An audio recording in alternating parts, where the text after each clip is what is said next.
Monsieur, bonsoir. Merci de suivre le flash d'information de 18h sur les antennes de la télévision du Burkina. La commission constitutionnelle est en fin de mission. Le projet de constitution est amendé, est disponible depuis août et la commission est allée en donner copie au président du Faso ce matin.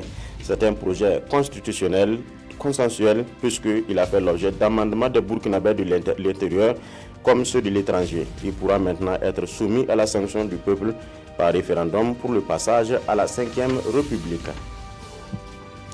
Parlons maintenant PNDS. En juillet dernier, la revue annuelle du programme a présenté un taux de décaissement en deçà des attentes. Ce matin, à Ouagadougou, la Banque mondiale, le Fonds international de développement agricole, la Banque africaine de développement et des acteurs nationaux sont en conclave pour rectifier le tir. Il s'agit là de lever des entraves à la bonne mise en œuvre des projets du programme que ses partenaires financent dans le cadre du PNDS. Pendant ce temps, la valorisation agricole des petits ballages et la lutte contre la corruption ont bénéficié ce matin d'un financement suédois de plus de 6,3 milliards de francs CFA. La Suède et le Burkina ont donc procédé à la signature du financement accordé sous forme de subvention.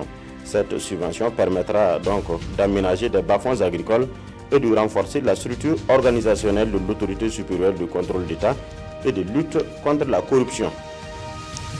Le ministre d'État, ministre de la Sécurité, était depuis hier à Djibo, dans le Soum. Simon Compaoré est allé dans cette localité cible de multiples attaques terroristes pour remonter le moral des troupes et de la population. Pour une première étape, le chef de la sécurité burkinabé s'est rendu à Baraboulé, à une trentaine de kilomètres de Djibo, et à Diguel, à la frontière avec le Mali.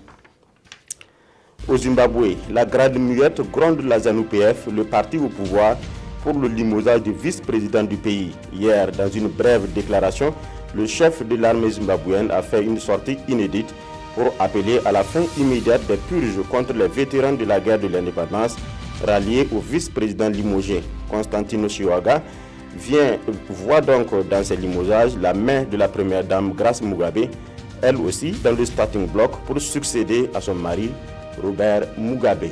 Voilà, c'est tout pour ce flash. Merci de nous avoir suivis.